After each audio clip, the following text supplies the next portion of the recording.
Good evening. It's Thursday, January 28, 2021 here in Cebu City. I'm Cherry Ann Lim and this is SunStar Tonight.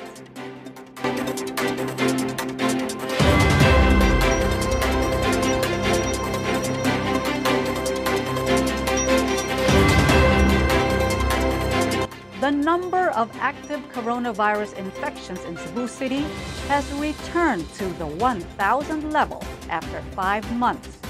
Noting the trend, an independent research group is now calling Cebu an area of serious concern.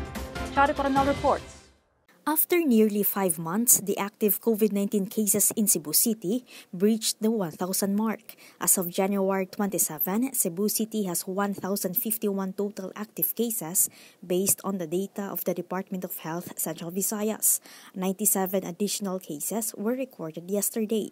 The city only has 282 reported recoveries for the past 14 days. According to the city's Emergency Operations Center, there were no reported recoveries from January 14 to 27.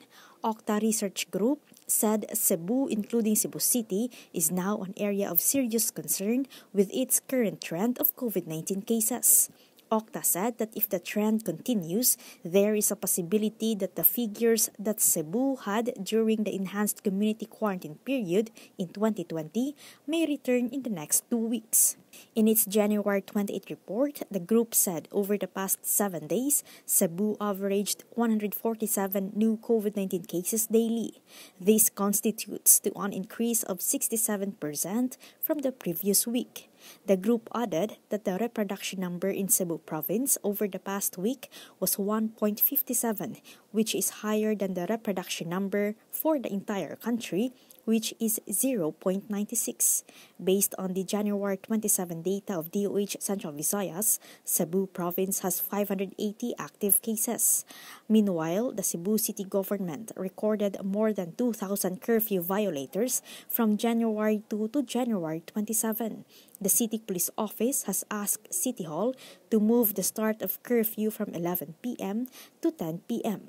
Mayor Edgardo Labella earlier said he will talk first with the business community, which will be gravely affected with the adjusted curfew hours, before implementing such measure. The existing curfew in the city starts at 11 p.m. until 5 a.m. The mayor also asked the police to be reasonable during curfew hours to people heading for work. Chari Coronel, SunStar Tonight. Cebu City now penalizes those who improperly dispose of their used face masks and other personal protective equipment. Kenneth Torres reports. The Cebu City Council has approved the ordinance which prohibits the improper disposal of face masks and other protective gears and products against COVID-19. The ordinance was approved by the Council during the regular session yesterday. Based on the ordinance, these protective gears should be separated in a yellow plastic bag or put a yellow line which indicates hazardous waste. The public can also just put a mark of used mask on the plastic bag. The used mask should also be cut in half to avoid possible reuse.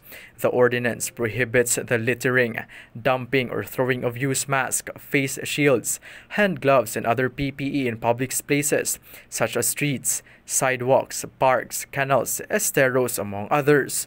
All offices of the Cebu City Hall, commercial establishments, hospitals and medical clinics, educational and religious institutions are required to provide designated bins properly labeled for used face masks and other protective gears. Violators will be fined 1,000 pesos for first offense, 2,000 pesos for second offense, and 3,000 pesos or 1 month imprisonment for third and subsequent offense. Violators may also avail of the compromise fee worth 500 pesos or a community service. If the violator is an establishment or a juridical entity, the juridical entity must pay 2,000 pesos for first offense, 3,000 pesos for second offense, and 5,000 pesos or a revocation of the business permit for third and subsequent offense. The ordinance covers all types of face mask, face shield, hand gloves, and other COVID-19 protective gear, including disinfectant, hygiene products, wipes, tissues, rubbing alcohol, and hand sanitizers. It will take effect 15 days after the publication in a newspaper of a local circulation. City Councilor Alvin Dizon proposed the measure last year to protect and promote the right to health of the people, as these COVID-19 protective gears are considered hazardous. Kenneth Torres, SunStar Tonight. The Philippine economy contracted by 8.3% in the last quarter of 2020. Chari Coronel reports. The Philippine Statistics Authority, or PSA, has reported that the country's gross domestic product declined by 8.3% in the last quarter of 2020. This brought the annual growth rate down by 9.5%. GDP is the monetary or market value of all the finished goods and services produced within a country's borders in a specific time period. The PSA said this is worse than the 7.3% contraction in 1984 to 1985 and the 0.5% decline in 1998 due to Asian financial crisis. However, the PSA said the country's GDP posted a quarter-on-quarter growth of 5.6% in the fourth quarter after shrinking by 11.5% in the third quarter and by 16.9% in the second quarter. The negative 16.9% growth in the second quarter was the lowest recorded quarterly growth starting the 1981 series. In a press conference, National Statistician Claire Dennis Mapa said per capita GDP growth rate was negative 9.7% based on the projected population of 109.1 million in the fourth quarter. Annual per capita GDP for 2020 was negative 10.7%. The agency said for the whole year, industry posted the largest decline by 13.1%. Services has negative 9.1%, while agriculture has negative 0.2%. On seasonal adjustments, the industry and services posted a positive quarter-on-quarter growth rates of 11.6% and 4.5% respectively. However, agriculture declined by 4.1%.